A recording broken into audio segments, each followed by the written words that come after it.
Shalom Pak Bambang. Ya, shalom Tiami.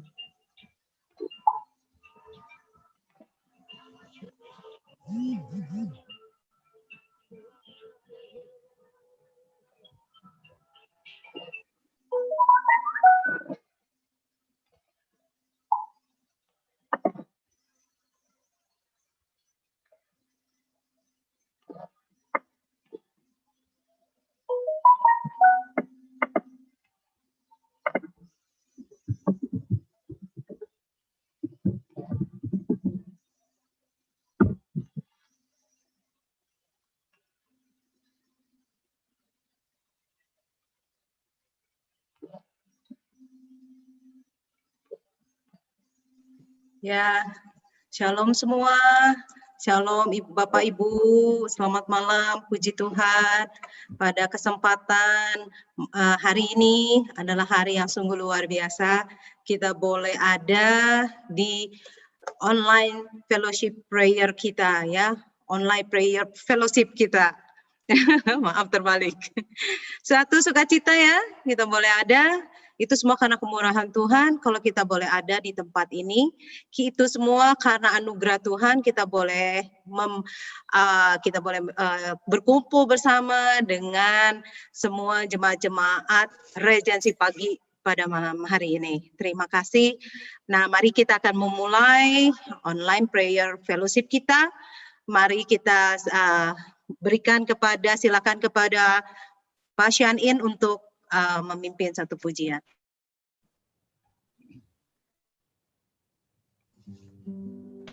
Ya, shalom, selamat malam Bapak Ibu semuanya, sehat-sehat ya. Wah, lebih sehat lagi ketimbang minggu yang lalu.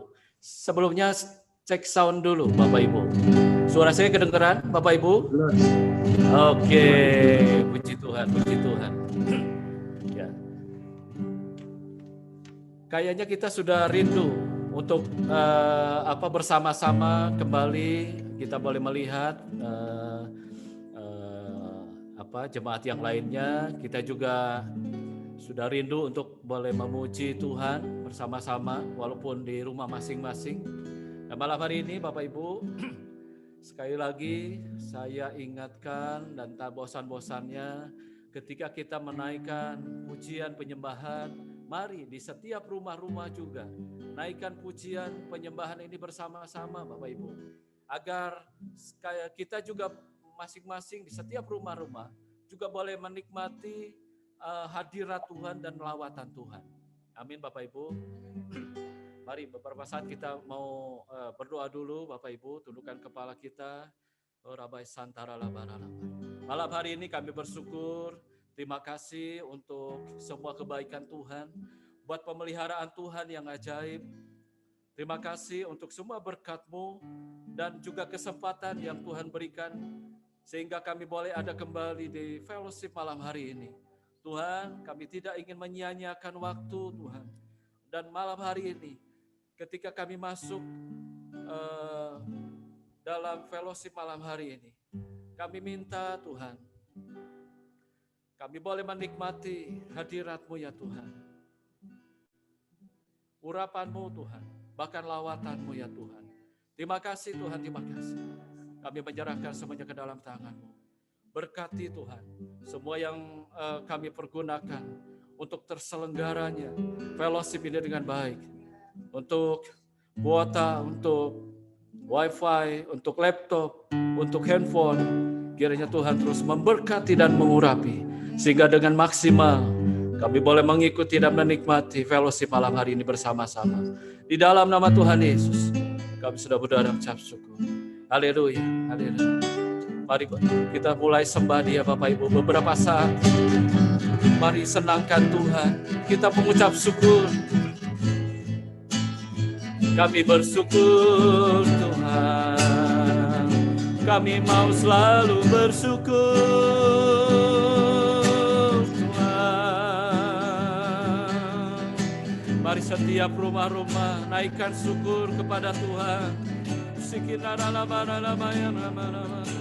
Kami bersyukur Tuhan.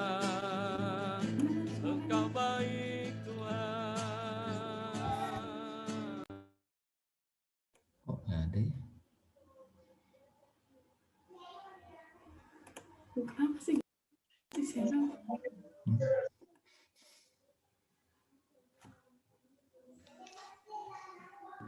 Kok gini ya?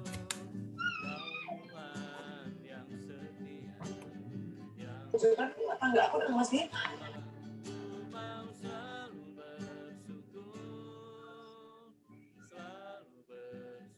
Ini aja. Kan ini misalnya udah lulus kayak gini. Ini masih bawa sampai. Masih ada porsinya.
Yang setia, yang selalu menopang, ku mau selalu bersyukur, selalu bersyukur.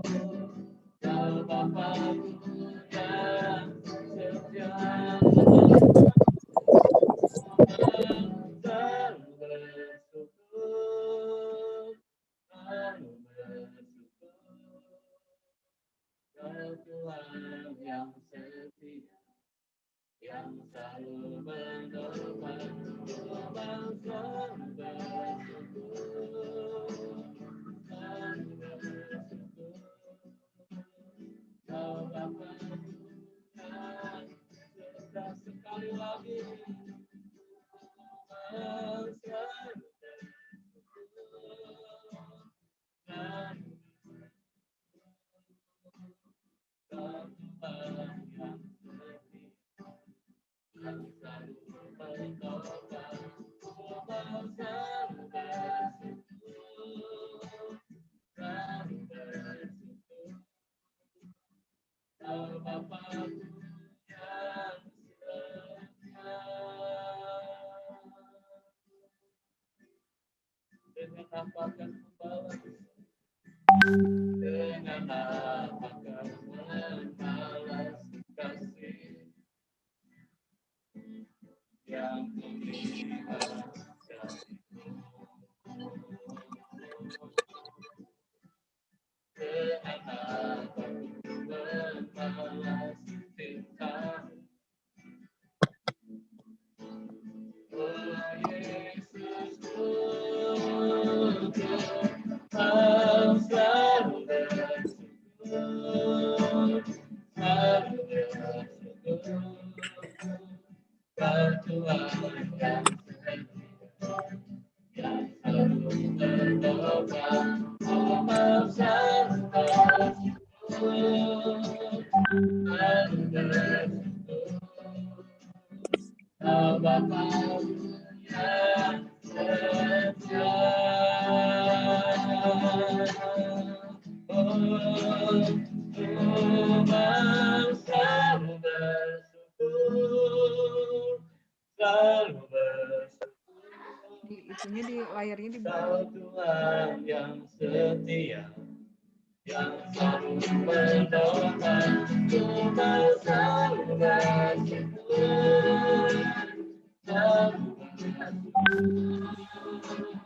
Kau Bapakku yang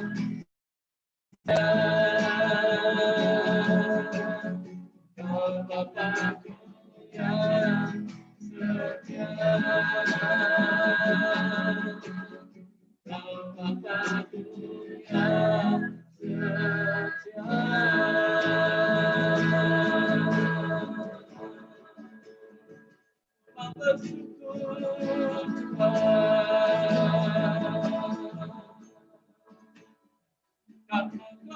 setia.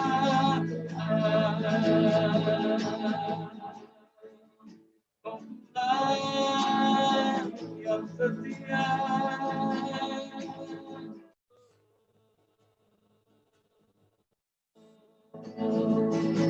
Haleluya.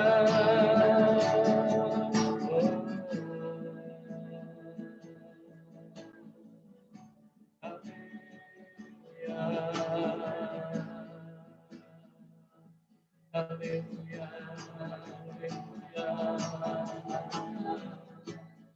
Haleluya. Kami bersyukur.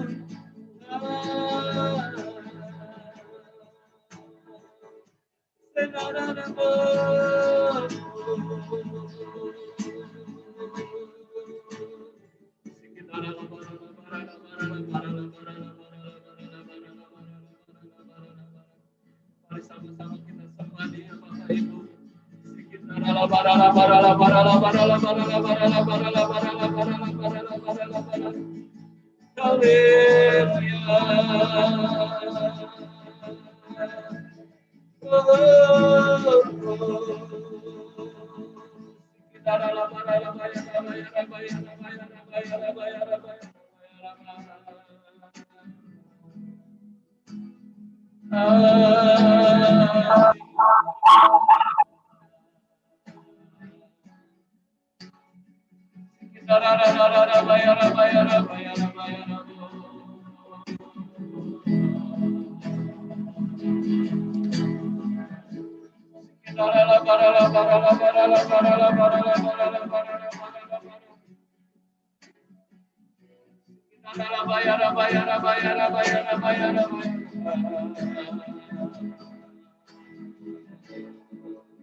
Rakarabaya bersedia sepakat dengan unity. Kami berdoa, kami sembah Tuhan dengan sepakat di rumah-rumah. Kami berbahasa roh bersama-sama.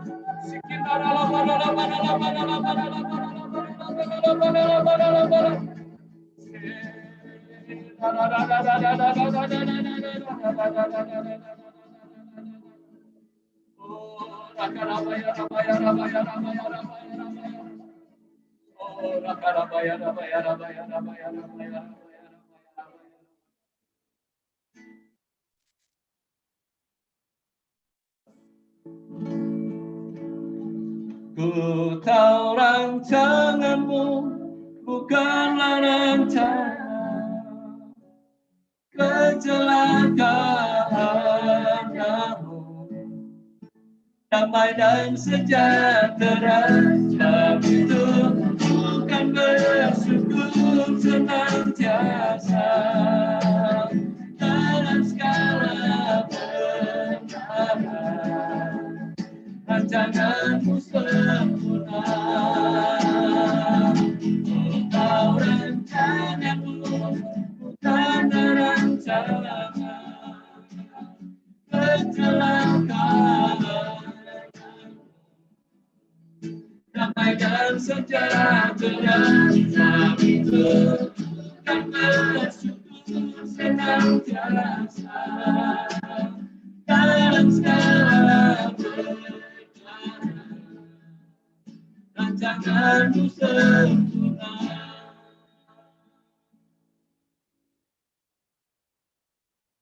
Tahun yang lalu, tepatnya tanggal 6 Februari tahun 2000 maksud saya.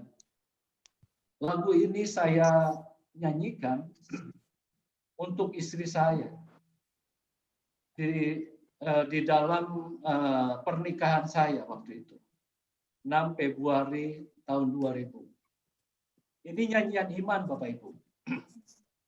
Saya nggak tahu apa yang akan terjadi ke depannya nanti. Tetapi satu hal yang saya tahu, bahwa rancangan Tuhan itu memberikan damai sejahtera buat saya buat nanti keluarga, dan buat semuanya.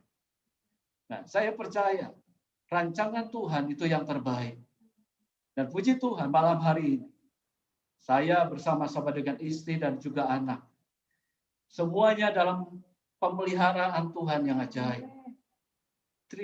Buat berkat Tuhan, buat perlindungan Tuhan, sehingga semuanya ada dalam keadaan yang baik. Bapak Ibu bersama-sama mari kita nyanyikan nyanyian ini. Ini nyanyian iman. Kita percaya bahwa rancangan Tuhan itu rancangan yang nantinya penuh dengan damai sejahtera, yang janjinya akan memberikan kita damai sejahtera dan hari depan yang penuh dengan harapan. Amin Bapak Ibu. Mari naikkan pujian ini dari depan. Kau Tuhan, Kau Tuhan, telah memberikan yang terbaik kepadaku. Engkau tahu Tuhan, rancangan Kau Tuhan, Kau Tuhan, melakukan yang terbaik kepadaku. Dan tak pernah gagal rancangan-Mu bagiku. Dalam rancangan-Mu bukan rancangan kecelakaan aku. Damai dan sejahtera itu dan bersyukur senantiasa dalam segala perkara. Rancangan-Mu sempurna, rancangan-Mu bukanlah rancangan kecelakaan. Damai dan sejahtera dan itu bukan bersyukur senantiasa dalam segala perkara. Rancangan-Mu sempurna. Sekali lagi dari depan, oh Tuhan, oh Tuhan, dalam iklan yang kepadaku, dan Kau tahu Tuhan, rancangan Kau Tuhan, lakukan yang terbaik kepadaku. Dan tak pernah gagal bagiku.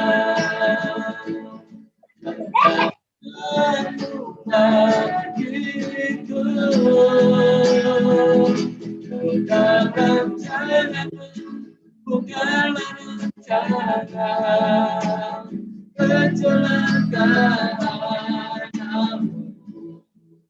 Damai dan sejahtera dan itu bukan bersyukur senantiasa dalam segala perkara.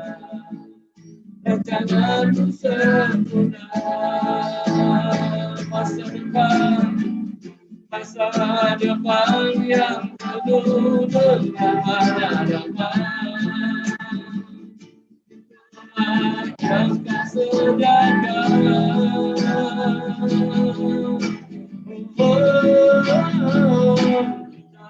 Rancangan-Mu bukanlah rancangan kecelakaan, namun damai dan sejahtera, kami tunjukkan bersyukur senantiasa dalam segala perkara. Rancanganmu sempurna.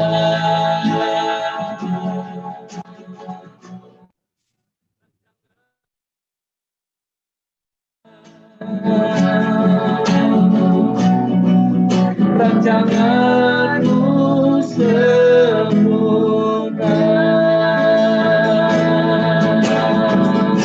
Oh,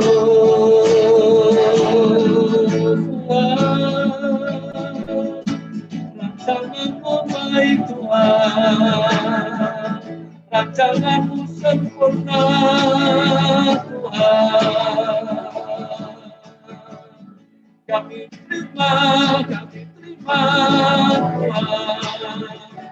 segala rencanamu Tuhan, dalam hidup kami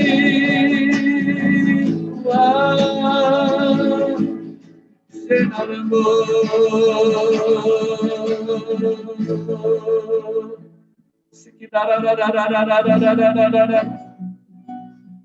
Oh, Rabaya Sate. Makasih Tuhan buat malam hari ini. Makasih buat janji-Mu ya Tuhan.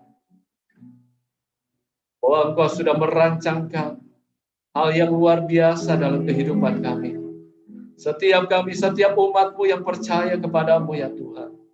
Telah Kau atur, telah Kau rancangkan semua yang terbaik bagi kami ya Tuhan. Bukan rancangan kecelakaan, tetapi rancangan damai sejahtera. Rancangan masa depan yang penuh dengan harapan Tuhan. Dengan iman kami terima Tuhan. Kami terima Tuhan. Terima kasih Tuhan, terima kasih. Terima kasih Tuhan, terima kasih. Buat kesempatan malam hari ini, Tuhan juga memperlengkapi kami. Menyempurnakan fellowship kami malam hari ini. Bukan saja dengan pujian penyembahan, tetapi lewat firman-Mu yang sebentar kami akan terima dari Tuhan. Lewat hamba-Mu ya Tuhan, Pak Edwin, Tuhan yang mengurapi hamba-Mu secara khusus. Dan urapilah kami semua juga yang mendengarkannya ya Tuhan. Biar sama-sama kami boleh diberkati oleh Tuhan. Terima kasih Tuhan, terima kasih. Kami berserahkan jam-jam selanjutnya ke dalam tangan kuasa-Mu ya Tuhan. Roh Kudus, urapi kami semua. Terpuji nama-Mu ya Tuhan. Di dalam nama Tuhan Yesus, kami sudah berdoa. Dan kami mengucap syukur. Bersama katakan, amin. Amin. Saya serahkan ke Pak Edwin. Silakan Tuhan Yesus berkati. Ya, shalom Bapak Ibu, shalom. Suara saya jelas? Suara saya jelas ya? Saya coba pakai headset supaya lebih jelas. Jelas banget. Oke, ya. Oke, sekali lagi shalom Bapak Ibu. Ya, mungkin Bapak Ibu yang pernah melihat saya, berarti melihat saya biasanya di GBI Istana Regensi pagi biasanya. Saya sebagai diaken di sana, ataupun di sini, di OPF ini. Mungkin ada beberapa yang belum pernah melihat saya. Perkenalkan, nama saya Edwin. Saya sebagai diaken di GBI Istana Regensi pagi. Izinkan saya juga menceritakan latar belakang saya sedikit. Jadi latar belakang keluarga saya sudah berkeluarga. Istri saya juga diakones, ada di sini, Machen, dengan anak satu, Emmet. Hari ini saya kebagian atau diminta sama Pak Henry beberapa waktu yang lalu untuk sharing. Latar belakang saya sebenarnya adalah seorang pembicara sebenarnya, tapi untuk di dunia sekuler. Saya itu trainer dan juga sering ngisi di perusahaan kalau dulu, kalau sekarang di perusahaan tempat saya bekerja untuk karyawan biasanya. Cuman bedanya gini, ketika Pak Henry minta, jujur ketika pertama kali sampai sekarang pun jujur sebenarnya saya masih tegang karena tingkat ketegangan kalau saya bicara soal di dunia sekuler sama di sini itu beda jauh menurut saya. Di sini saya jauh lebih tegang, jujur aja.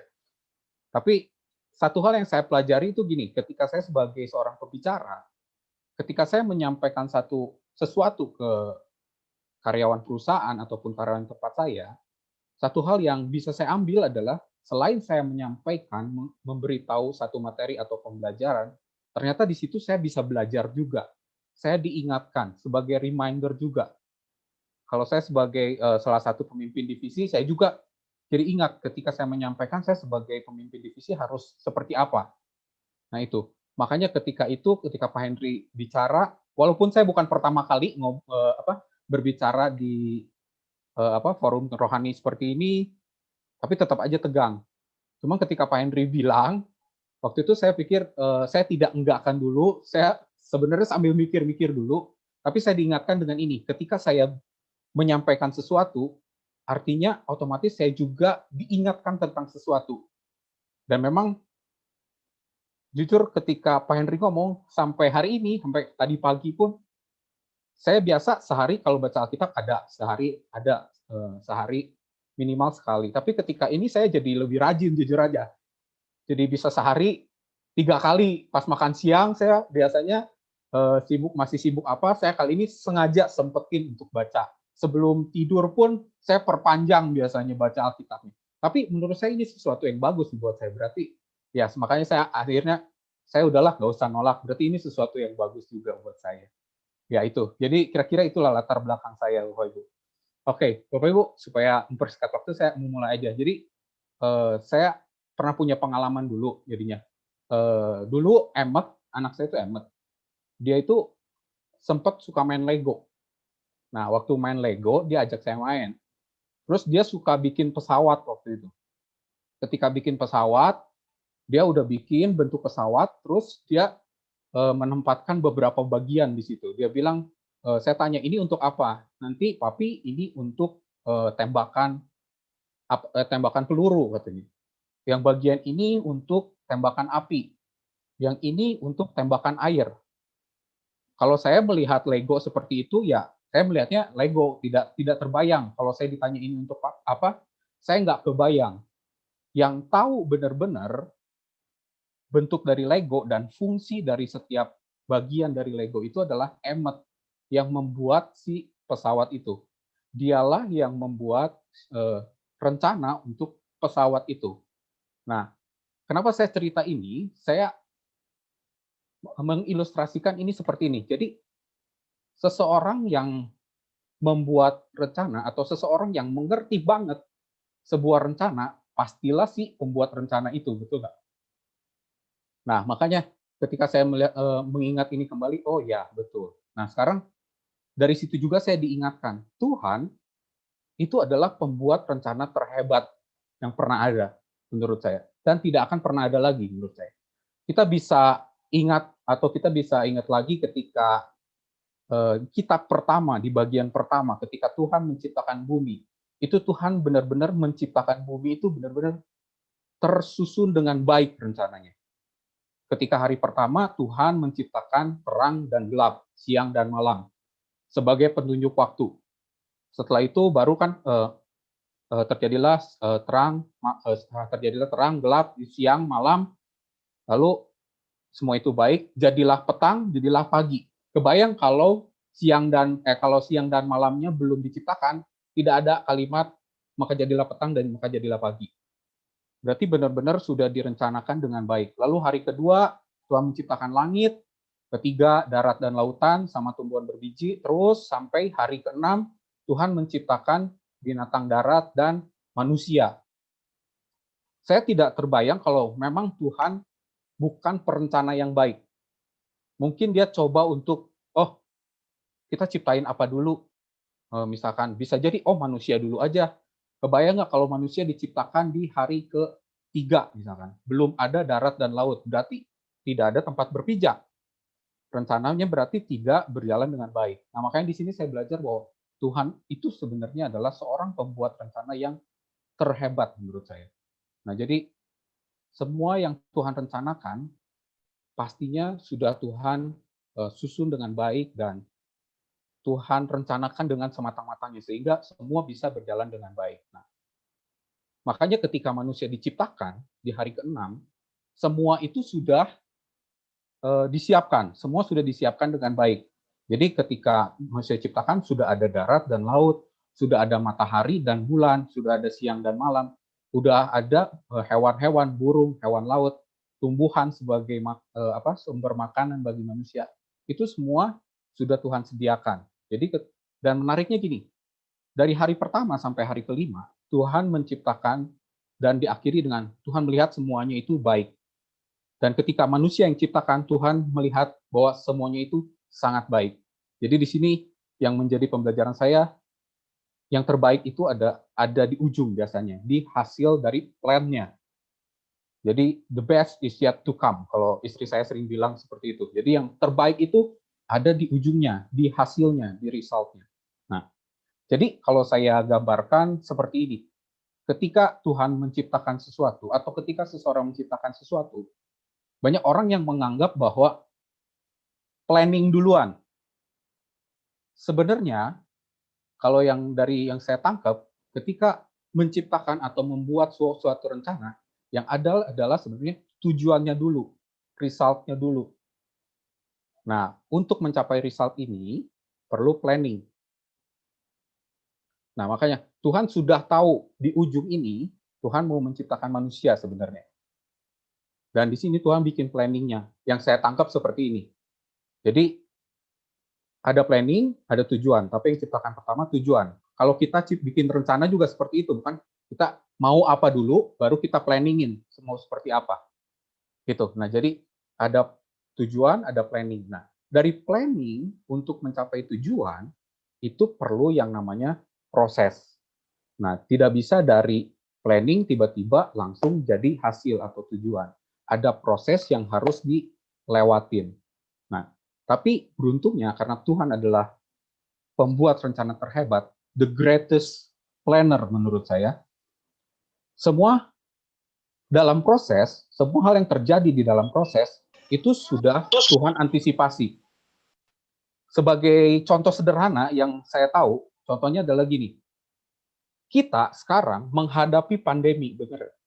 Tidak ada yang tahu sebenarnya pandemi ini akan terjadi dulu. Saya bilang contoh 2011. Nanti saya sebut kenapa 2011. 2011 nggak ada yang tahu bakal terjadi pandemi seperti sekarang. Tapi Tuhan sudah tahu. Makanya ketika 2011, walaupun ini bukan, saya nggak tahu yang menciptakan anak Tuhan atau bukan. Cuman 2011 itu pertama kali diciptakan aplikasi Zoom ini. Jadi ketika kita lihat bahwa ketika terjadi pandemi, ternyata Tuhan sudah menyiapkan untuk kita. Jadi walaupun kita tidak bisa ibadah secara offline, tidak bisa ibadah secara offline, tapi kita bisa tetap ibadah dengan secara online. Nah, itulah Tuhan, the greatest planner menurut saya. Nah, ini yang bisa saya tangkap dari sini. Nah, cuman gini, yang punya planning adalah Tuhan. Yang sudah menentukan result-nya adalah Tuhan. Yang bisa kita lakukan adalah kita ikut di dalam prosesnya. Nah, sebenarnya tergantung dari kita mau ikut atau enggak. Benar nggak? Contoh kalau misalkan saya gini, saya ajak anak saya nih, Emmet mau nggak temenin papi ke satu tempat, ada perlu, nanti pulangnya kita mampir ke Alfamart, pulang kita beli es krim, sampai di rumah kita makan es krimnya. Emmet sebenarnya punya pilihan untuk, oke, papi saya ikut dengan rencana papi untuk pergi, pulangnya ke Alfamart, lalu beli es krim, maka dia bisa mendapatkan es krim. Tapi bisa juga dia tidak ikut. Kalau dia tidak ikut, saya tidak akan mampir ke Alfamart, jadi dia tidak dapat. Tidak ikut dalam bagian rencana saya untuk menikmati es krim di akhir hari. Seperti itu. Nah, sama ketika Tuhan memiliki rencana, sebenarnya kita pun bisa aja memutuskan untuk ikut atau enggak dalam si prosesnya. Karena rencananya punya Tuhan, hasilnya sudah Tuhan tentukan, yang kita bisa ikut justru adalah di dalam prosesnya. Nah, sekarang makanya kenapa saya kasih tema untuk hari ini itu adalah following God's plan.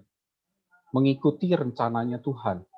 Nah, kalau kita mengikuti rencana Tuhan, otomatis kita harus ikut dalam prosesnya, baru kita bisa ikut dalam rencana Tuhan, dan nanti di ujung kita bisa menikmati tujuannya, menikmati hasilnya. Nah, dari sini saya sebenarnya bukan sharing firman, saya lebih senang saya sharing apa yang jadi renungan saya. Jadi apa yang jadi renungan saya selama ini ada beberapa saya kumpulin dan saya coba bagikan. Nah, untuk kali ini saya dalam menikmati proses, saya pengen berbagi renungan yang saya dapat pelajaran dari Yusuf. Nah, Bapak Ibu pasti sudah tahu kisahnya Yusuf, benar nggak? Kisah Yusuf sudah cukup, menurut saya sangat terkenal bagaimana Yusuf, seorang anak kesayangan Yakub, dia tuh dari 12 bersaudara, 13 ya, 13 bersaudara, satu cewek, 12 cowok, dia yang paling disayangin. Bahkan Yusuf itu satu-satunya yang Yakub beri jubah maha indah. Itulah Yusuf. Nah, cuman ketika teman-teman, saudara-saudaranya melihat itu, mereka sebenarnya nggak suka. Cuman saya tidak akan bahas terlalu gimana soal Yusuf, Bapak Ibu juga pasti sudah tahu. Saya ingin mengambil pembelajaran dari kisah Yusuf. Setidaknya ada 4 hal yang bisa saya ambil, yang bisa saya tangkap dari kisah Yusuf ini. Ketika dari dia bersama saudara-saudaranya sampai dia jadi penguasa di Mesir dan saudara-saudaranya datang ke Mesir. Jadi kita tahu bahwa Yusuf kemudian mengalami mimpi. Tuhan kasih mimpi. Mimpinya adalah berkas-berkas gandum dia berdiri, terus 11 berkas gandum saudara-saudaranya menunduk ke berkas gandum dia. Saudara-saudaranya makin merasa aneh karena mereka menafsirkan mimpi itu, oh kenapa kita mau jadi budak kamu menjadi penguasa atas kita. Lalu mimpi yang kedua, ketika dia bermimpi bintang milik dia dan 11 bintang, bulan dan matahari semua menunduk ke bintangnya dia. Bahkan Yakub pun bilang, mimpi apaan itu katanya. Masa saya, orang tua kamu, saya, bapak kamu dan ibu kamu dan saudara-saudara kamu sebentar. Dan saudara-saudara kamu mau tunduk kepada kamu. Nah, itu sebenarnya gambaran dari rencana yang Tuhan kasih. Cuman saya menangkap gini, Yusuf waktu itu belum tahu sebenarnya, belum menyadari bahwa ini rencana Tuhan. Dia cuma menangkap, oke, Tuhan punya rencana sepertinya. Makanya dia coba untuk ikut. Nah, 4 pembelajaran yang saya ambil adalah gini, Yusuf mau ikut ke dalam rencana Tuhan. Ada 4 hal yang menjadi proses Yusuf ketika ikut rencana Tuhan. 4 hal ini kalau saya simpulkan bisa gini, 4 hal ini yang bisa kita dapat sebenarnya. Ketika kita mau ikut rencana Tuhan, yang pertama adalah gini, ketika kita ikut rencana Tuhan, yang pertama, Tuhan menanggalkan jubah Yusuf, jubah yang maha indah yang dipakainya itu. Bentar, saya sambil coba share screen.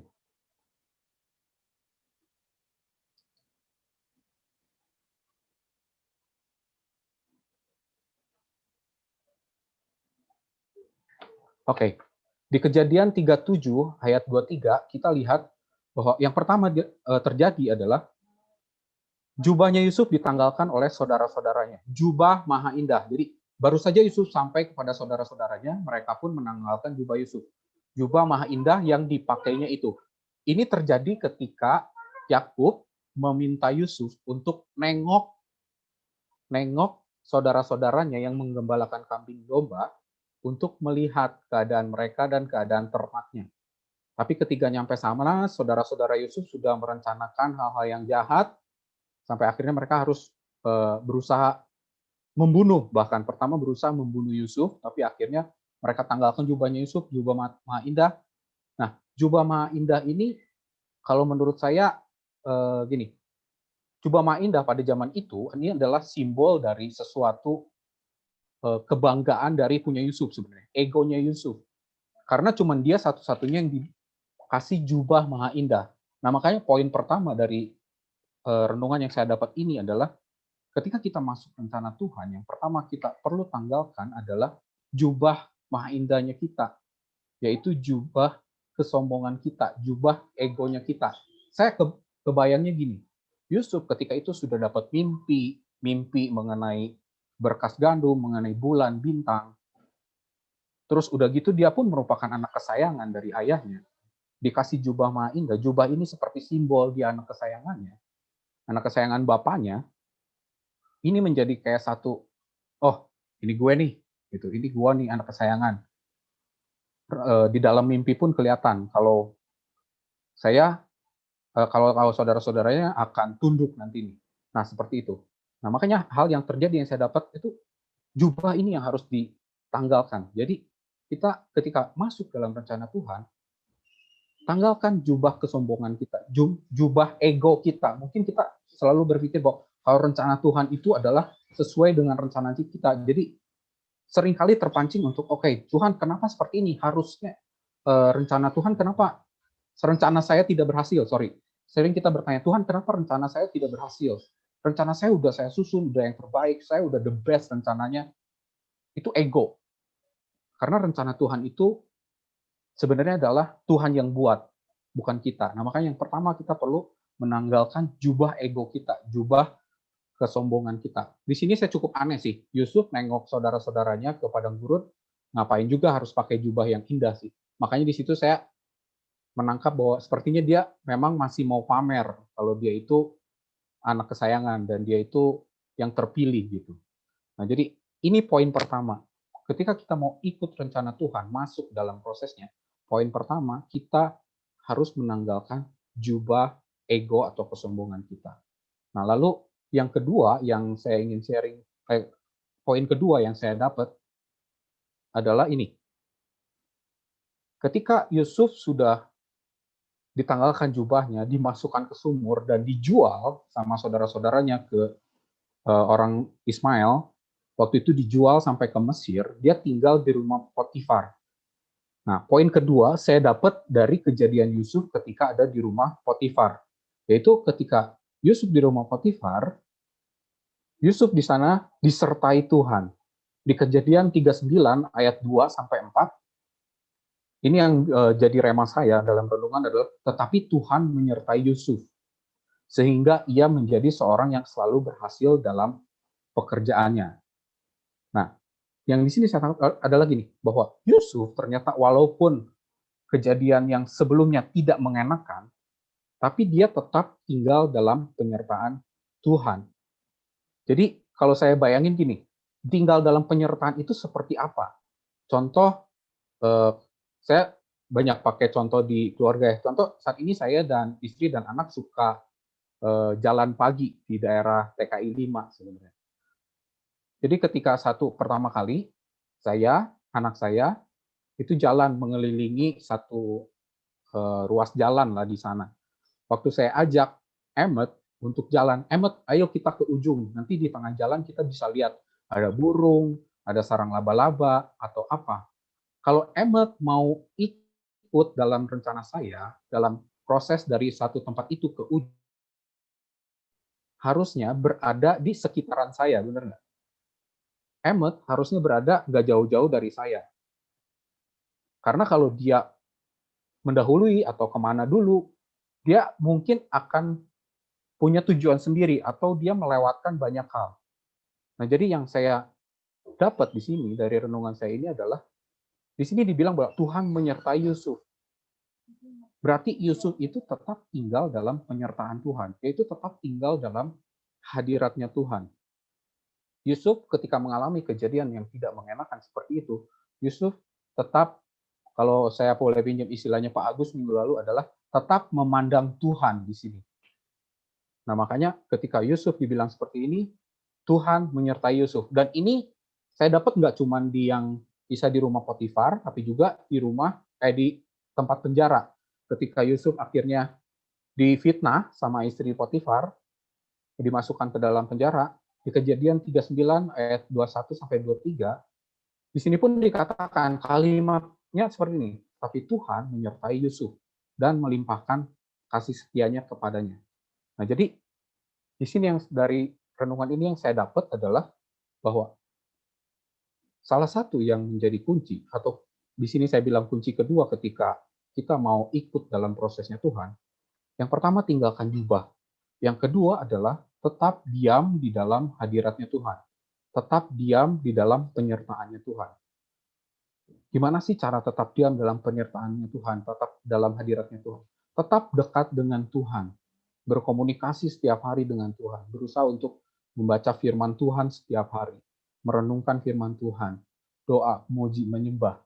Seperti itu yang bisa kita lakukan ketika kita dalam prosesnya, kita ikut dalam prosesnya Tuhan. Bukan malah menjauh dari Tuhan. Nah, itu poin yang kedua. Jadi, yang pertama, tanggalkan jubah ego. Yang kedua, tetap dalam penyertaan Tuhan. Nah, lalu poin yang ketiga, di sini yang saya dapat adalah gini. Poin yang ketiga masih di perikop yang sama sebenarnya. Di sini, tetapi Tuhan menyertai Yusuf sehingga ia menjadi seorang yang selalu berhasil di dalam pekerjaannya. Maka tinggallah ia di rumah tuannya, orang Mesir itu, setelah dilihat oleh tuannya bahwa Tuhan membuat berhasil segala sesuatu yang dikerjakannya. Nah, dari renungan ini yang saya dapat adalah poin ketiga. Jadi, walaupun ketika itu kondisinya Yusuf itu dari seorang anak kesayangan, kalau bisa dibilang kayak di SPBU ketika dijual ke Mesir itu mulai dari nol ya, mulai dari minus bahkan menurut saya. Tapi ketika dia menjadi budak, dia tetap melakukan apa yang Tuhan kasih ke dia. Waktu itu kondisi dia sebagai budak dengan sungguh-sungguh, dengan sebaik-baiknya. Ini yang Yusuf lakukan. Nah, di sini yang jadi renungan saya gini, oh iya, ketika masuk dalam prosesnya Tuhan pasti, bukan pasti, mungkin ada yang menghadapi bahwa, oh mungkin Tuhan proses supaya kita menghadapi suatu ujian misalkan. Nah, ketika menghadapi ujian, kita bisa memilih apakah kita memilih untuk mengasihani diri, atau kita mencari sebenarnya Tuhan sedang berencana apa dan menyimpan atau memberi apa sesuatu kepada kita. Contoh gini, saat ini kita menghadapi pandemi. Pandemi ini global. Seluruh dunia menghadapi badai yang sama kalau saya bilang. Ada beberapa yang mungkin menghadapi PHK, atau yang pengusaha menghadapi bahwa, aduh, usahanya mulai menurun, bahkan merugi.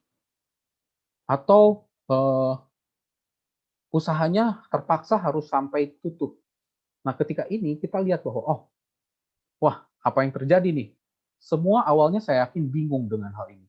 Tapi yang bisa kita lakukan adalah kita coba cari, sebenarnya yang tadi di awal saya bilang, ketika sesuatu terjadi, kalau kita ikut rencana Tuhan, Tuhan pasti sudah menyiapkan segala sesuatu.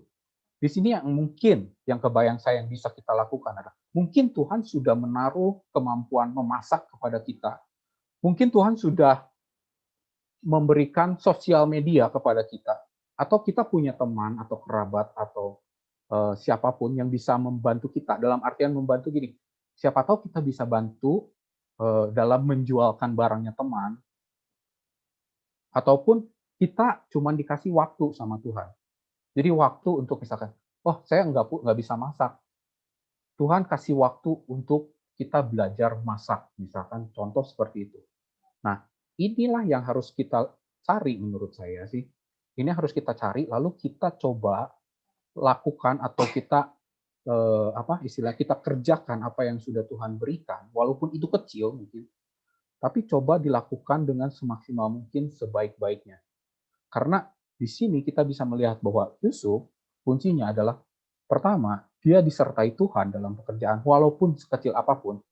Walaupun Yusuf di rumah Potifar itu tidak, menurut saya gini, di rumah Potifar saya nggak tahu berapa tahun, yang pasti ketika Yusuf dijual 17 tahun, sampai ke masuk penjara, saya nggak tahu berapa tahun.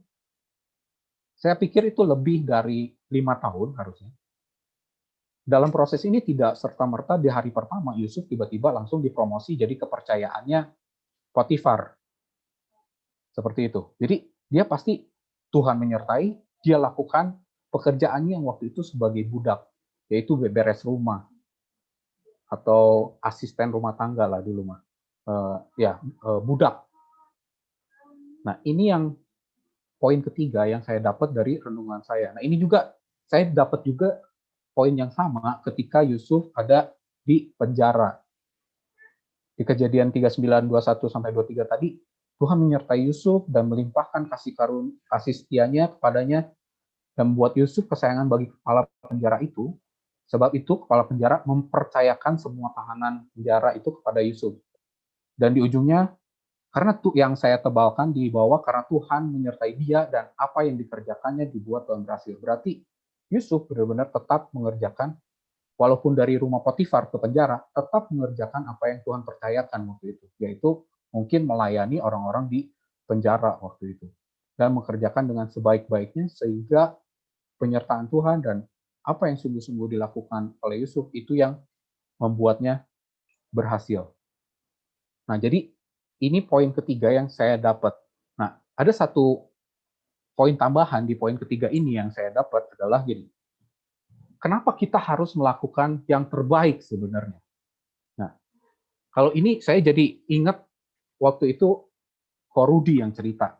Ko Rudi cerita mengenai pengalaman dia waktu itu masih bekerja ketika Ko Rudi disuruh ke sana, disuruh menangani bagian apa, ternyata dia kerjakan sebaik-baiknya, dipindahkan lagi. Dikerjakan sebaik-baiknya, dipindahkan lagi. Kerjakan sebaik-baiknya, dipindahkan lagi. Sampai akhirnya Ko Rudi di ujung mendapatkan promosi. Nah, di sini poin tambahan yang saya dapat adalah gini. Ketika kita mengerjakan sesuatu dengan sebaik-baiknya, menurut saya itu bisa jadi Tuhan sedang mempersiapkan kita untuk sesuatu yang lebih besar. Kalau kita perhatikan di sini, Yusuf ketika di rumah Potifar, dia mengerjakan sebaik-baiknya tugas dalam mengurus rumah tangga, mengurus satu rumah, termasuk suplai bahan makanan di rumahnya Potifar, sampai Potifar tidak perlu melakukan apa-apa lagi. Di sini yang Tuhan percayakan pada Yusuf adalah mengelola satu rumah. Lalu ketika di penjara, yang saya lihat, Yusuf dikasih tugas untuk, sebentar, tolong ngomong dulu. Dan yang ketika di penjara, Tuhan memberi Yusuf kesempatan untuk mempercayakan semua tahanan. Di sini kalau saya bilang, Yusuf adalah mengelola orang. Dan akhirnya kita tahu ketika Yusuf jadi penguasa di Mesir, yang dia kelola adalah suplai makanan di Mesir dan penilik-penilik di negeri itu. Nah, kalau saya di sini, poin tambahan di poin 3 ini yang saya dapat adalah seolah-olah Yusuf itu beruntung dari seorang di dalam tahanan jadi penguasa. Tapi ini sering banget saya bagikan juga sebenarnya di kantor. Saya baru benar-benar ngeh ketika saya kembali merenungkan ini, adalah gini, keberuntungan ada rumusnya. Rumus dari keberuntungan itu adalah kesiapan ditambah kesempatan. Jadi keberuntungan itu kitanya kalau kesiapan kita itu adalah kita yang lakukan. Kita mau melakukan sesuatu dengan baik atau enggak. Saya ada di perusahaan IT saat ini. Yang sering saya titipkan ke teman-teman di perusahaan IT, teman-teman programmer di perusahaan IT adalah, kamu coba ketika ada project, kamu coba sebaik-baiknya. Kamu coba ulik, kalau istilah saya. Ulik sampai seperti apa, sampai kamu bisa benar-benar menguasai. Kamu harus lakukan project sebaik-baiknya. Kamu kerjakan project itu dengan sepenuh hati, saya bilang. Karena gini, semakin kamu mengerjakan sebaik-baiknya, kamu akan semakin pinter. Kamu akan semakin menguasai dari bidang kamu. Opportunity itu sebenarnya memang ada, tapi tidak selalu ada untuk kita. Bukan kita yang kontrol. Terkadang ada opportunity, terkadang enggak. Cuman yang terjadi gini, ketika opportunity itu datang, kita siap atau enggak? Percuma opportunity atau kesempatan itu datang, kalau kita ini enggak siap, itu akan lewat. Kita jadi orang yang tidak beruntung. Nah, ini poin tambahan ketiga yang saya dapat sebenarnya. Jadi, ketika Tuhan memberikan sesuatu yang tadi saya bilang, mungkin waktu untuk belajar masak, waktu untuk belajar sosial media, untuk jualan di sosial media, waktu untuk mengelola misalkan satu jual beli, kita punya teman, kita bantuin teman kita punya produk makanan, kita bantu jualin, atau saudara kita. Itu coba kita lihat, kalau memang ada itu, kita coba lakukan sebaik-baiknya. Jadi sikap kita akan menentukan bagaimana kita menghadapi si pandemi sekarang ini menurut saya. Jadi untuk Bapak Ibu yang memang mungkin saat ini menghadapi yang tadi kena PHK atau usahanya harus tutup, coba lihat di poin ini. Saya sih dari renungan saya coba lihat apa apa yang Tuhan berikan sebenarnya, apa yang sudah Tuhan siapkan untuk kita di situ. Nah, itu poin yang ketiga.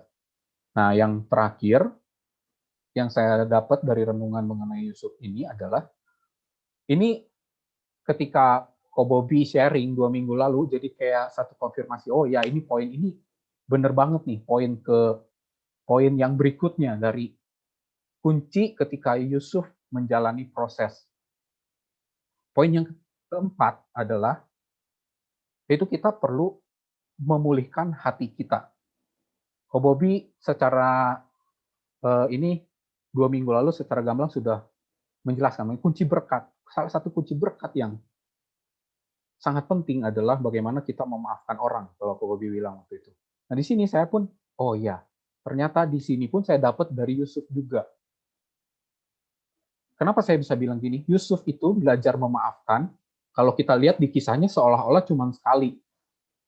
Untuk memaafkan pun perlu proses sebenarnya kalau saya pikir.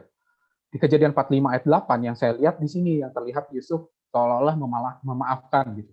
Ketika saudara-saudaranya waktu itu datang ke Mesir mencari makanan, yang pertama kali, saya sih nggak tahu Yusuf sudah memaafkan atau belum. Cuman ketika pertama kali saudara-saudaranya datang ke Mesir, di pasal 42 ayat 9 kalau nggak salah, Yusuf dikatakan di situ seperti ini. Yusuf melihat saudara-saudaranya datang, lalu dia teringat akan mimpinya. Tapi dia belum mengerti menurut saya. Kalau yang saya tangkap, dia belum mengerti soal mimpinya. Dia cuma ingat bahwa dulu mimpinya itu berkas-berkas saudaranya menunduk ke dia. Oh, ini mimpi saya waktu itu. Tapi saya nggak tahu Yusuf apakah sudah memaafkan atau belum. Nah, ini adalah ketika saudara-saudaranya kedua kali datang ke Mesir, membawa Benjamin, ketika mereka udah mulai berantem, oh kenapa seperti ini dipersulit, ini gara-gara kita dulu bersalah sama Yusuf. Disitulah Yusuf mengemukakan jati dirinya dan dia bilang ini, Kejadian 45 ayat 8. Tetapi sekarang, janganlah bersusah hati dan janganlah menyesali diri. Karena kamu menjual aku ke sini, sebab untuk memelihara kehidupanlah Allah menyuruh aku mendahului kamu. Nah di sini terlihat seolah gini, kalau kita mau ngomong seperti ini, menurut saya, kalau saya sebagai Yusuf, saya bayangin, kalau saya mau bilang, janganlah bersusah hati dan janganlah menyesali diri, pasti saya sendiri harusnya sudah tidak bersusah hati. Makanya di sini saya tangkap adalah, berarti Yusuf sudah memaafkan saudara-saudaranya yang berusaha membunuhnya. Dan menariknya yang saya dapat di sini adalah, ternyata proses Yusuf memaafkan itu nggak segampang ini. Jadi, yang saya dapat gini, Yusuf sudah latihan memaafkan. Memaafkan yang pertama adalah, menurut saya ketika dia hari pertama keluar dari penjara, itu gara-gara juru minuman raja yang ingat terhadap Yusuf. Nah, kita tahu bahwa juru minuman dan juru roti mengalami mimpi, Yusuf yang menafsirkan mimpi mereka dan terjadi. Terus Yusuf dilupakan. Jadi ketika Yusuf keluar ketemu Firaun, pertama kali pasti dia melihat juru minuman raja dan di situ dia pasti ingat ini, ini dulu dia lupain gue sampai 2 tahun lamanya baru ingat. Menurut saya itu proses yang pertama memaafkan Yusuf. Oke, pertama prosesnya ya saya dilupain, mungkin masih ringan.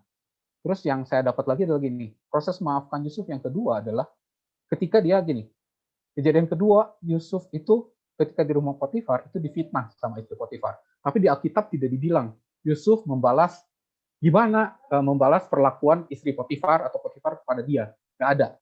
Saya menangkapnya berarti Yusuf memaafkan juga istri Potifar karena dengan kuasanya Yusuf sebagai orang nomor 2 paling berkuasa di Mesir, sebenarnya dia bisa melakukan itu menurut saya.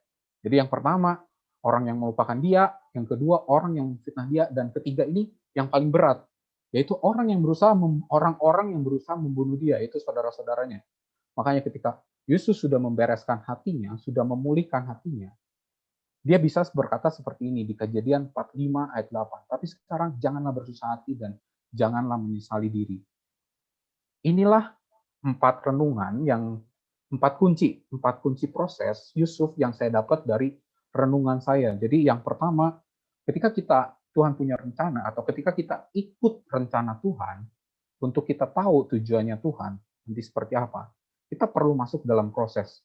Dan dari Yusuf yang saya tangkap, dalam menjalani proses untuk ikut rencana Tuhan, ada 4 hal yang bisa kita lakukan. Yaitu yang pertama, kita perlu menanggalkan jubah ego kita. Yang kedua, kita tetap dalam hadiratnya Tuhan. Kita tetap dalam penyertaannya Tuhan. Yang ketiga, lakukan apa, walaupun dalam proses yang berat, lakukan apa yang Tuhan berikan sebaik-baiknya. Lakukan itu semaksimal mungkin. Yang keempat, ini kunci yang penting juga, yaitu menurut saya sangat penting, yaitu bagaimana kita perlu memulihkan hati kita. Sehingga di sini dibilang, masih di ayat 45, ayat 8 juga, karena kamu menjual aku ke sini, sebab untuk memelihara kehidupanlah Allah menyuruh aku mendahului kamu. Yang saya tangkap di sini adalah, disinilah Yusuf baru menyadari rencana Tuhan. Bukan ketika dia melihat atau ketika dia teringat akan mimpi. Tapi disinilah dia baru ngomong gini, oh ini rencana Tuhan. Oh ini toh ujungnya rencana Tuhan. Bahwa untuk memelihara kehidupanlah Allah menyuruh aku mendahului kamu ke Mesir berarti. Untuk memelihara bangsa Israel. Nah itu adalah 4 kunci yang menurut saya, atau bukan menurut saya, 4 kunci yang saya dapat dalam renungan saya ketika merenungkan gimana sih cara ikut rencana Tuhan gitu. Sehingga kita bisa bilang, oh, ini rencana Tuhan. Nah, jadi saya akan tutup dengan satu ini. Saya punya anak-anak kantor, ada beberapa suka naik gunung. Saya yang tutup dengan kisah yang saya dapat dari mereka. Jadi, beberapa dari mereka itu sering nge-guide orang-orang untuk naik gunung.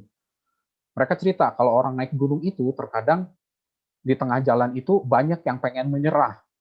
Tapi teman saya ini, karena dia udah pernah ke atas gunung, dia tahu di atas itu ada pemandangan yang indah dan tidak sia-sia perjalanan naik gunung. Naik gunung itu berat, harus melewati beberapa pos katanya. Terus udah gitu capek, persediaan minuman harus dijaga, berat banget. Terus harus saling bantu. Banyak yang berusaha menyerah, tapi dia berusaha ngomong gini, ayo di atas itu ada satu tujuan yang sangat berarti banget kalau kita nyampe ke sana. Ada satu tujuan yang sangat indah ketika kita nyampe ke sana. Bentar, kok saya nggak bisa keluar. Ada tujuan yang sangat indah di sana. Jadi, ayo tetap berusaha untuk sampai ke ujung, ke tujuannya. Karena saya tahu di sana ada satu tujuan yang indah. Nah, dari ilustrasi ini saya pengen menggambarkan ini. Tuhan itu adalah Alfa dan Omega. Kalau saya bilang alfa itu ketika planning, omega itu akhir. Alfa dan omega, Tuhan itu tidak terbatas oleh ruang dan waktu. Dia bisa berdiri saat ini ketika membuat planning mungkin, dia sudah melihat di ujung akhirnya seperti apa. Tapi di saat yang sama juga, Tuhan bisa ada di akhir, dia bisa melihat kita awalnya seperti apa, dan proses yang kita jalani seperti apa. Karena Tuhan tidak terbatas oleh ruang dan waktu. Makanya menurut saya ketika terjadi pandemi seperti ini, kok apakah ini di luar kendalinya Tuhan? Oh enggak, menurut saya. Tuhan sudah tahu ini akan terjadi. Dan Tuhan sudah siapkan semuanya untuk kita. Tinggal kita mau ikut atau enggak sama rencananya Tuhan. Manusia itu terbatas dalam hal ini. Planning yang dibikin manusia itu, pasti ujungnya kira-kira tujuannya ini, kira-kira proses yang dijalani ini. Tapi kalau Tuhan enggak. Tujuannya itu, planningnya ini, prosesnya nanti yang dihadapi ini. Kalau kamu ikut saya sertain kamu, prosesnya seperti ini. Cuman manusia memang terbatas, tidak bisa melihat itu. Makanya ketika kita ikut, atau kita ikut dalam proses untuk mencapai tujuannya Tuhan, ikut dalam planningnya Tuhan, kita perlu iman. Kalau kita bisa lihat, kita nggak perlu iman, menurut saya sih. Karena kita udah tahu, ngapain iman. Cuma iman yang perlu kita punya adalah iman yang hidup, iman yang dengan perbuatan, bukan iman tanpa perbuatan. Karena iman tanpa perbuatan adalah mati, dibilang seperti itu. Jadi itu kira-kira yang bisa saya sharingkan dari renungan saya. Tapi sekali lagi nih, dari renungan saya ya, saya bukan preacher dalam hal, bukan orang yang terbiasa untuk preaching dalam hal rohani seperti ini, tapi saya coba berbagi apa yang jadi renungan saya. Itu aja yang bisa saya sampaikan. Mungkin Bapak Ibu bisa menangkap sesuatu. Kalau bisa menangkap, saya puji Tuhan. Atau mungkin nanti saya percaya apa yang mungkin Tuhan taruh dalam hati saya, dalam bibir saya, ini bisa menjadi benih buat Bapak Ibu. Mungkin satu hari nanti baru bisa mengerti atau sekarang langsung mengerti. Itu aja. Amin. Oke, saya kembalikan. Ya, terima kasih Edwin untuk sharing firman-Nya yang luar biasa, yang memberikan kekuatan kepada kita, ya, yang mengingatkan kita bahwa rencana Tuhan itu adalah rencana yang tidak pernah gagal. Rencana Tuhan adalah rencana yang baik dan Dia tidak pernah memberikan rancangan yang jahat atau rencana yang jahat bagi setiap umatnya yang menaruh harap hanya kepada Dia. Ya, terima kasih ya untuk firman-Nya sekali lagi untuk Edwin. Ada satu kata yang saya ambil dari Edwin bahwa firman hari ini adalah the greatest planning. The greatest planning is God. Ya, jadi Tuhanlah yang membuat rencana itu indah dan luar biasa. Setuju ya semua ya teman-teman di sini, ibu, bapak semua ya bahwa Tuhan itu luar biasa bagi kehidupan kita. Amin. Mari pada malam hari ini kita akan berdoa, bersyafaat bersama-sama. Mari siapkan hati kita untuk kita berdoa. Oke, saya serahkan kepada Titi.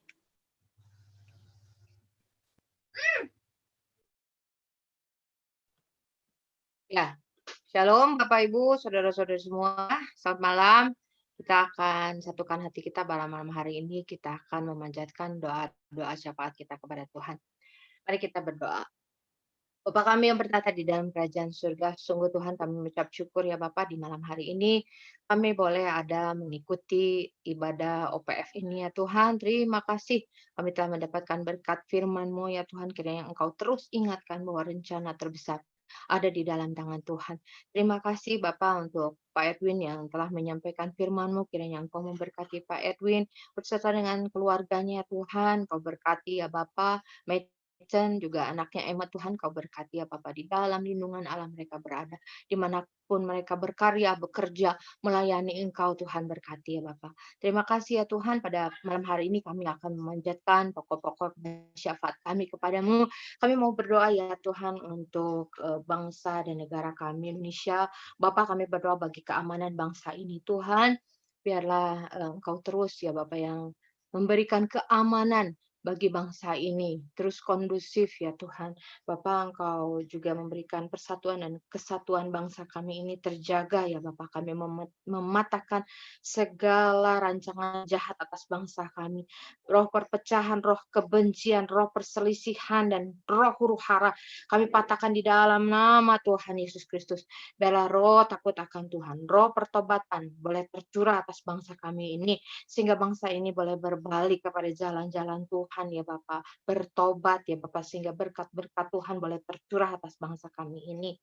Bapak kami juga berdoa ya Tuhan untuk Presiden kami Bapak Jokowi beserta dengan wakilnya. Bapak berkati, kau lindungi Tuhan Bapak Presiden kami ini Tuhan daripada segala kuasa-kuasa jahat, kuasa-kuasa yang ingin mengkudeta Tuhan Bapak Presiden kami ini. Kau tolong Tuhan sehingga Bapak Presiden kami ini boleh menyelesaikan masa kepemimpinannya sampai dengan tahun 2024.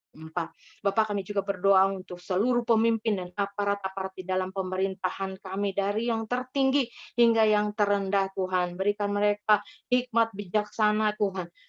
Takut akan Engkau ya Bapak untuk menentukan, untuk bekerja bagi bangsa ini, menentukan undang-undang ketetapan apapun bagi bangsa negara kami ini dengan takut akan Engkau ya Bapak. Bapak kami juga berdoa ya Tuhan pada malam hari ini untuk pandemi Tuhan agar segera boleh dilalukan ya Bapak. Kami tahu bahwa kami membutuhkan pertolongan yang daripada Tuhan. Kami tidak dapat berjalan dengan kekuatan kami sendiri, tetapi kami perlu roh Tuhan untuk kami melewati masa-masa pandemi ini, segala sebab akibat yang ditimbulkan oleh pandemi ini ya Tuhan. Tuhan kiranya Engkau yang tolong ya Bapa. Kami bersama dengan Engkau, kami yakin dan percaya bahwa kami dapat melalui pandemi ini ya Bapa. Terima kasih ya Bapak, terima kasih ya Tuhan. Kami juga berdoa pada malam hari ini, berdoa bagi gereja kami GPI yang di bawah pimpinan Bapak Niko. Tuhan berkati Pak Niko beserta seluruh wakilnya. Juga kami berdoa juga bagi Bapak Beni Gunawan beserta dengan seluruh wakilnya yang menjadi pemimpin bagi Rayon 2 ini. Secara khusus kami juga mau berdoa bagi Gembala Istana Regensi Pagi, Bapak Henry beserta dengan Ibu, Bapak Suwito beserta dengan Ibu, Bapak Sian In sebagai koordinator juga beserta dengan Ibu. Tuhan berkati mereka semua ya Bapak, agar mereka dapat terus membawa kami, menuntun kami sebagai domba-domba mereka, sebagai jemaat mereka ya Bapak. Terus dituntun di dalam pengenalan akan Engkau, di dalam takut akan Tuhan ya Bapak, sehingga sungguh kami boleh menjadi jemaat-jemaat yang bertumbuh Bapak di bawah para pemimpin kami ini ya Tuhan. Kami boleh berakar kuat di dalam Engkau, di dalam iman kepada Engkau. Kami boleh bertumbuh dan bahkan berbuah-buah lebat, menghasilkan jiwa-jiwa ya Tuhan untuk dibawa kepada Engkau ya Bapak. Terima kasih ya Tuhan. Kami juga berdoa bagi generasi muda next gen yang menjadi generasi penerus, generasi Yeremia ya Tuhan. Engkau bangkitkan generasi-generasi muda yang cinta mati-matian kepada Tuhan, yang tidak kompromi terhadap dosa, yang terus mengabarkan berita Injil, menjadi saksi-saksi-Mu Tuhan, untuk membawa jiwa-jiwa muda ya Tuhan bertobat, juga percaya kepada Engkau lebih lagi ya Tuhan. Pentakosta ketiga kami percaya Tuhan terjadi, penuaian jiwa terjadi, bahkan seluruh generasi ya Tuhan terus dipakai Tuhan ya Bapak. Generasi tua, muda terus Engkau pakai Tuhan, anak-anak tua dan muda Engkau pasti pakai ya Tuhan untuk Pentakosta ketiga. Terima kasih Bapak, kami berdoa juga untuk permohonan doa ya Bapak untuk penjualan rumah Citres. Tuhan Engkau berikan, kirimkan pembeli yang tepat Tuhan untuk rumah Citres ini, sehingga rumah Citres boleh segera terjual kepada pembeli yang tepat yang Engkau kirimkan ya Bapak. Terima kasih ya Tuhan, terima kasih, kami sungguh bersyukur Engkau memberkati kami dengan kesehatan yang luar biasa, kami dalam keadaan yang baik-baik saja, kami merasakan berkat kasih karunia-Mu atas hidup kami luar biasa ya Bapak. Terima kasih ya Bapak, terima kasih ya Tuhan. Kami mengucap syukur ya Bapak untuk setiap para pelayan yang bertugas pada malam hari ini, Kosian Incirina beserta dengan keluarga, Edwin juga ya Tuhan, Ci Julia yang menjadi MC Tuhan pada malam hari ini, juga host, juga co-host. Terima kasih Bapak, Engkau memberkati seluruh pelayan pada malam hari ini. Terima kasih ya Bapak, kami menyerahkan seluruh pokok-pokok doa kami hanya di dalam nama Tuhan Yesus kami berdoa dan mengucapkan syukur. Haleluya, puji Tuhan. Amin. Ya, terima kasih. Saya kembalikan kepada Ci Juli. Ya, shalom Bapak semuanya. Sebelum kita tutup di dalam doa berkat, saya diingatkan hari ini kita akan minta urapan dari Tuhan, biar supaya kita boleh dituntun, kita boleh terus dikuatkan, kita boleh terus dipulihkan oleh Tuhan. Mari Bapak Ibu kita sama-sama siapkan hati kita, semuanya kita berdoa, kita menyembah kepada Tuhan. Angkat hatimu, sembah kepada Dia, pribadi lepas pribadi.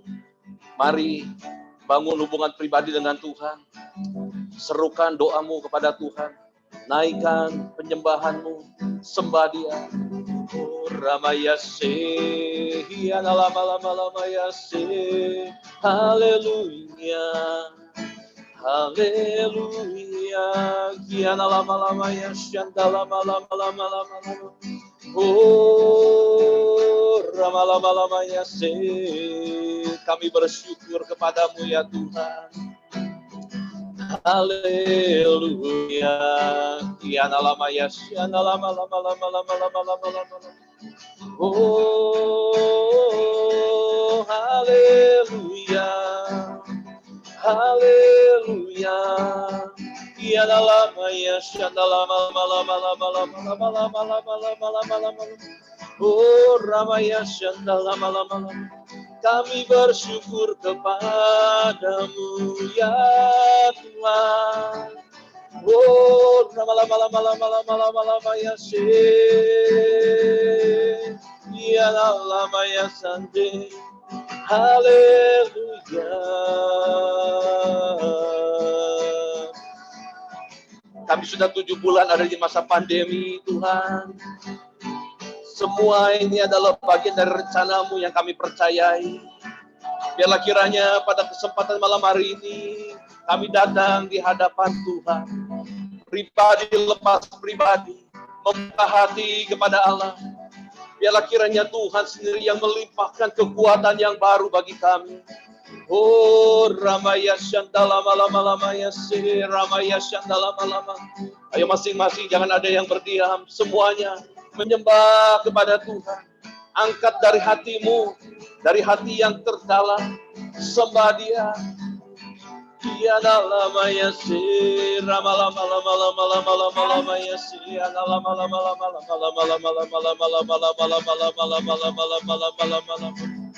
Haleluya, haleluya, ramala ya shandala mala ya nalamaya sande ya nalamaya shandala mala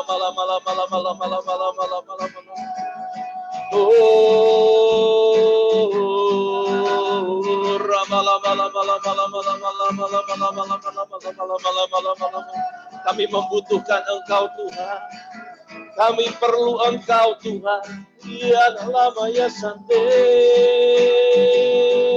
haleluya, ramaya shandala malam. Oh ya namanya shandala malam. Ya namanya shandala malam. Ku buka hati untuk jamaah-Mu, berserah penuh di hadirat-Mu. Kau ambil alih seluruh hidupku, di altar-Mu menyembah-Mu. Ku buka hati untuk jamaah-Mu, berserah penuh di hadirat-Mu. Kau ambil alih seluruh hidupku, di altar-Mu menyembah-Mu. Ku buka untuk jamaah-Mu, berserah penuh di hadirat-Mu. Kau ambil alih seluruh hidupku, di altar-Mu inilah deklarasi iman kami. Buka hati untuk jamaah setiap kami Tuhan. Inilah hidup kami di hadapan Tuhan, kami terbuka. Oh, hidupku di altar-Mu menyembah-Mu, di altar-Mu menyembah-Mu, di altar-Mu menyembah-Mu.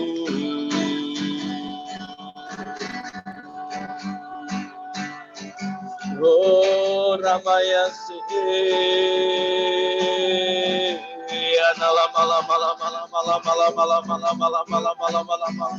kami membuka diri kami di hadapan Tuhan. Biarlah Tuhan yang senantiasa melihat ke dalam hati kami.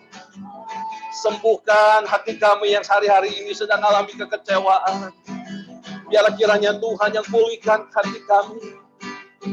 Biarlah jika ada kepahitan, Tuhan yang mampukan kami, supaya dari hati kami mau belajar untuk kami lepaskan pengampunan, supaya kami tidak dikuasai, tidak diikat oleh kepahitan. Mari Tuhan pulihkan dari dalam hidup kami, dari hati kami.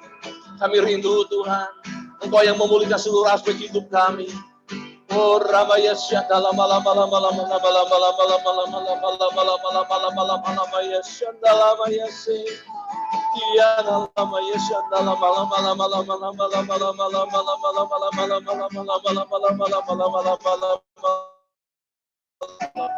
Haleluya Tuhan. Kami datang Tuhan pada kesempatan malam hari ini. Di hadapan Tuhan. Kami merendahkan diri kami. Kami sungguh menyadari bahwa hidup kami butuh Engkau. Tanpamu kami tidak dapat berbuat banyak. Apa yang kami kerjakan tanpa Tuhan, kami menghadapi kebuntuan. Kami menghadapi jalan yang tertutup. Tapi kami percaya malam hari ini, Tuhan, Engkau yang membukakan jalan yang baru bagi kami.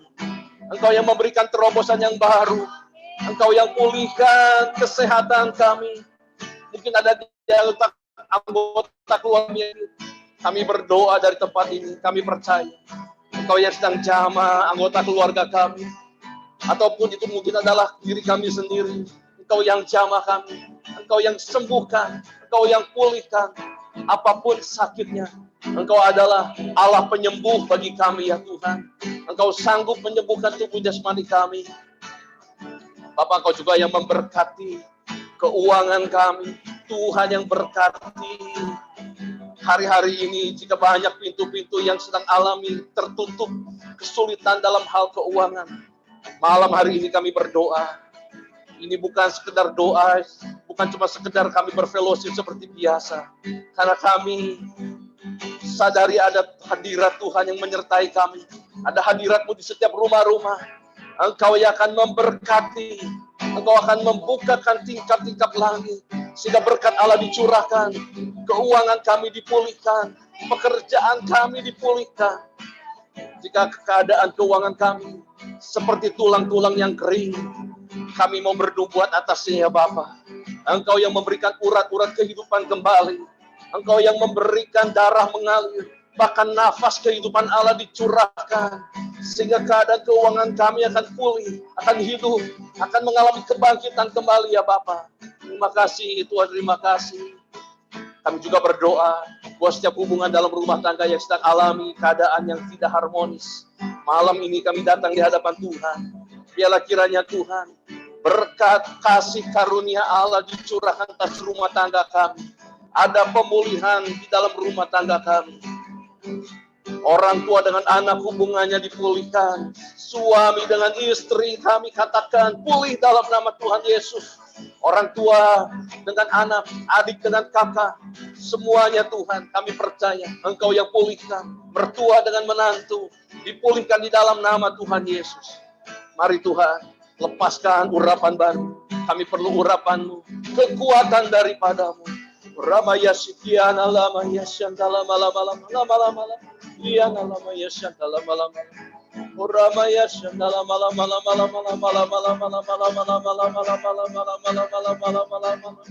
Kian namanya haleluya. Kami mengucap syukur Tuhan. Kami percaya Tuhan tidak kebetulan kalau kami malam hari ini kami datang hadir di OPF ini ya Tuhan. Setiap kami menerima urapan yang baru.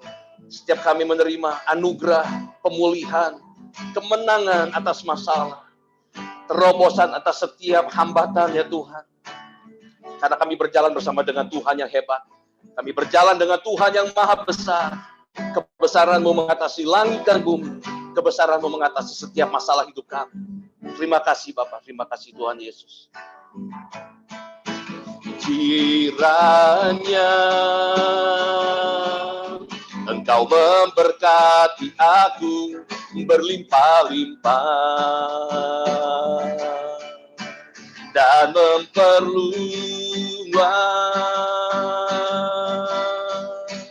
daerahku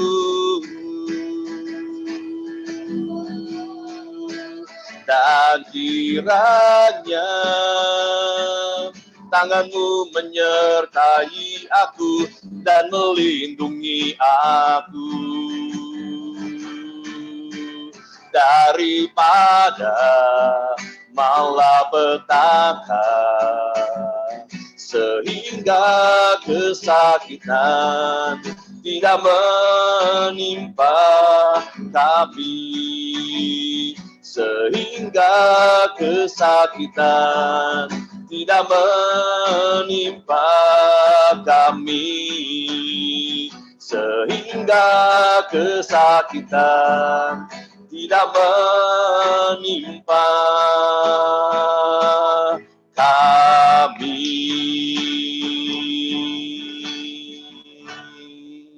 Mari Bapak Ibu semua kita angkat kedua tangan kita, dengarkanlah firman Tuhan ini. Tuhan memberkati engkau dan Tuhan melindungi engkau. Tuhan menyinari engkau dengan wajahnya dan memberikan engkau kasih karunia. Tuhan menghadapkan wajahnya kepadamu dan memberikan engkau damai sejahtera. Terimalah berkat dari Allah Bapa, kasih yang sempurna dari Tuhan Yesus Kristus, persekutuan yang manis, penghiburan serta pengurapan yang selalu baru dari Allah Roh Kudus mulai hari ini sampai Tuhan Yesus datang untuk kali yang kedua, bahkan sampai selama-lamanya. Mari yang telah diberkati Tuhan, kita katakan sama-sama. Amin. Amin. Amin. Ya, saya kembalikan kepada Ciuli. Ya, Bapak puji Ibu jangan leave dari Tuhan. meeting dulu. Puji Tuhan, Bapak Ibu dapat berkat yang daripada Tuhan. Amin. Puji Tuhan ya, kita mendapatkan sukacita yang luar biasa yang daripada Tuhan. Kita mendapatkan urapan yang daripada Tuhan. Saya minta kepada Bapak Ibu pada malam hari ini, saya berharap kita akan masuk dalam sesi untuk tanya jawab.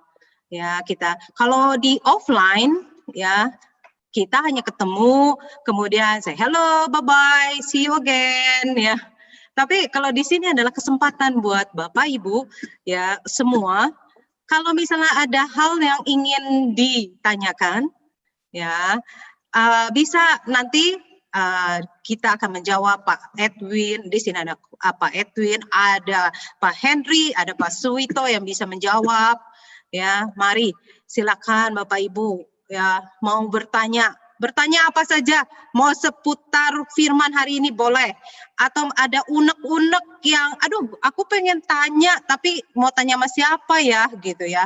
Silakan pada malam hari ini, terbuka buat semua jemaat kita ya untuk bertanya. Mari, siapa yang mau bertanya, silakan. Ya. Saya beri kesempatan.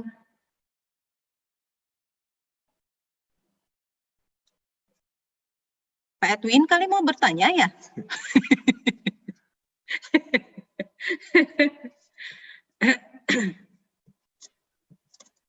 Saya yang bertanya. Anda menjawab. Anda bertanya dan Anda menjawab juga. Ya, silakan. Ya.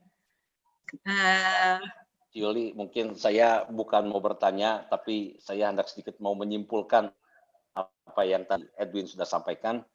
Firman Tuhan yang Edwin bagikan luar biasa, ya, merupakan satu firman Tuhan yang sangat baik sekali bagi kita, karena supaya kita bisa memahami tentang rencana Allah. Bahwa Edwin tadi juga sudah sampaikan bahwa untuk mencapai yang namanya, kenapa ada rencana tentu harus ada tujuan dulu sebelumnya. Dengan adanya tujuan, maka tentu akan ada planning, akan ada rencana menuju kepada tujuan. Ibaratnya kalau tujuan itu adalah visi, maka rencana adalah misinya.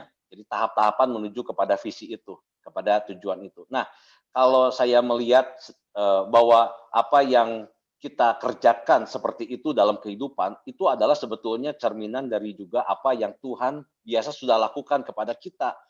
Nah, saya mau coba sedikit ambil ayat dari Roma 8, ayat 28 sampai 29. Ini ayat yang memang sangat favorit sekali. Tapi dari sini kita bisa melihat bahwa itulah cara kerja Allah yang selama ini dia lakukan kepada umat manusia. Yaitu seperti apa yang tadi sudah Edwin sharingkan kepada kita semuanya. Bahwa Allah bekerja berdasarkan rencana karena Allah punya tujuan.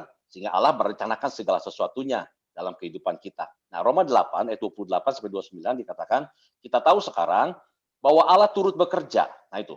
Allah itu turut bekerja di dalam segala sesuatu untuk mendatangkan kebaikan bagi mereka yang mengasihi Dia, yaitu bagi mereka yang dipanggil sesuai dengan rencana Allah. Nah, ada rencana Allah. Karena ada rencana, Allah turut bekerja dalam segala sesuatu. Di dalam rencana itu, kenapa? Ayat 29-nya berkata, sebab semua orang yang dipilihnya dari semula, mereka juga ditentukannya dari semula untuk. Kalau untuk sudah jelas, itu adalah tujuannya. untuk menjadi serupa dengan gambaran anaknya, supaya ia, yaitu Yesus, anaknya itu menjadi yang sulung di antara banyak saudara. Jadi Bapak Ibu perhatikan, ini cara kerja Tuhan sebetulnya, bahwa Allah itu bekerja dalam hidup kita, dia turut bekerja di dalam segala aspek kehidupan kita, karena dia punya rencana untuk membawa kita kepada tujuan yang sudah Allah tetapkan dalam hidup kita masing-masing. Dan tujuan umum bagi kita semua anak-anaknya adalah membangun keserupaan dengan gambar Kristus. Nah, tapi pola yang Tuhan lakukan adalah bahwa dia menetapkan sebuah sasaran, lalu dia mengerjakan di dalamnya segala sesuatu dan merencanakan segala sesuatu yang akan membawa hidup kita kepada sasaran itu, kepada tujuan itu. Nah, jadi baik sekali Bapak Ibu kalau tadi Edwin sudah menjelaskan bahwa ada 4 poin itu ya. Kita yang pertama ini harus tinggalkan jubah keegoan kita. Karena kalau kita mau masuk ke dalam rencana Allah, tentu kita juga harus lepaskan segala, atau gini intinya, rencana kita bawa ke dalam rencananya Tuhan. Bukan kita memaksakan rencana Tuhan masuk ke dalam rencananya kita. Kalau kita memaksakan Tuhan ke dalam rencana kita, sebetulnya ya kita masih menggunakan ego kita. Kita menganggap bahwa rencana kita yang terbaik. Padahal Yesaya 55 ayat 8 jelas mengatakan bahwa rancangan Tuhan itu setinggi langit jauhnya daripada rancangan kita. Ada perbedaan yang sangat ekstrim sekali. Yang kedua, bahwa supaya kita tetap ada dalam proses rencana Tuhan itu, Edwin tadi sudah sampaikan bahwa tetap ada di dalam Tuhan, tetap ada dalam penyertaannya Tuhan, bukan menjauh darinya. Karena tanpa Tuhan tentu kita akan meleset jauh dari sasaran yang sedang Tuhan mau capai dalam kehidupan kita. Kita harus berjalan bersama dengan Tuhan. Maka dari itu Bapak Ibu, apapun yang terjadi hari-hari ini, mungkin kekecewaan yang sedang dihadapi, mungkin masalah sehingga Bapak Ibu juga merasa kok penat, ikut Tuhan itu kayaknya berat hari-hari ini untuk lakukan yang benar sementara situasi nggak enak. Nah, inilah dimana kita harus tetap ada dalam penyertaan Tuhan. Bagian kita tetap setia sama Tuhan apapun yang terjadi, baik tidak baik keadaannya.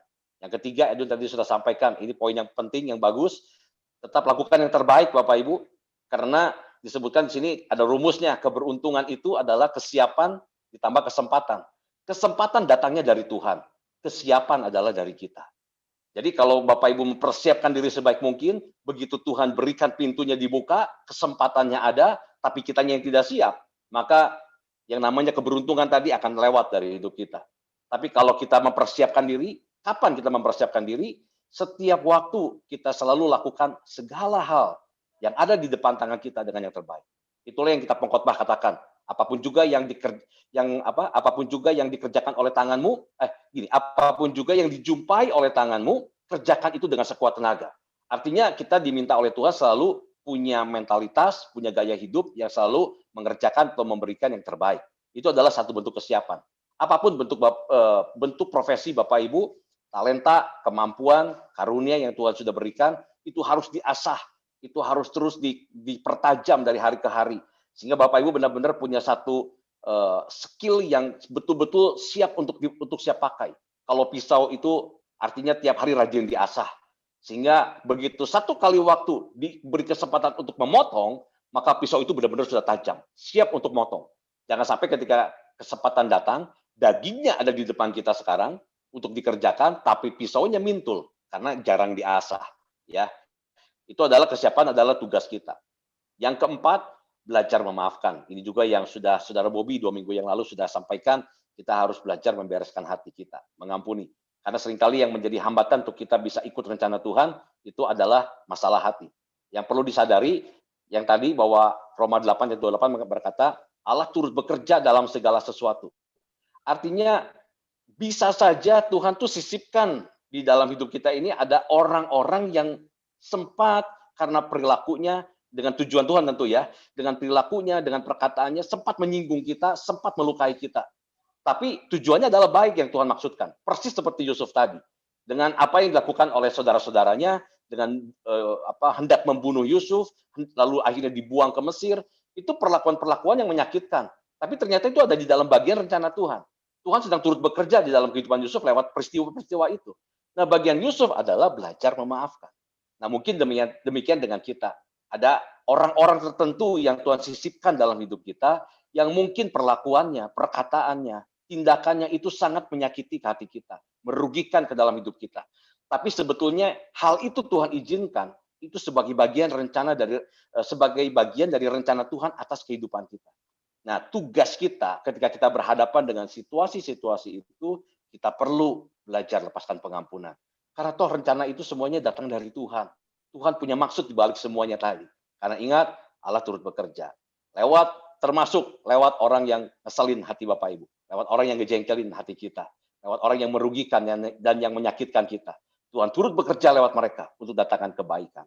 Maka bagian kita, kalau kita sadari ada rencana Tuhan yang besar itu, Bapak Ibu harus belajar memaafkan. Supaya hati kita bersih, hati kita beres, dan berkat Tuhan, anugerah Tuhan, terobosan itu tidak akan terhambat oleh karena sikap hati kita yang salah. Mungkin itu yang bisa saya sedikit simpulkan dari apa yang tadi sudah Edwin sampaikan. Yang sangat bagus, yang akan menolong kita memahami jika Bapak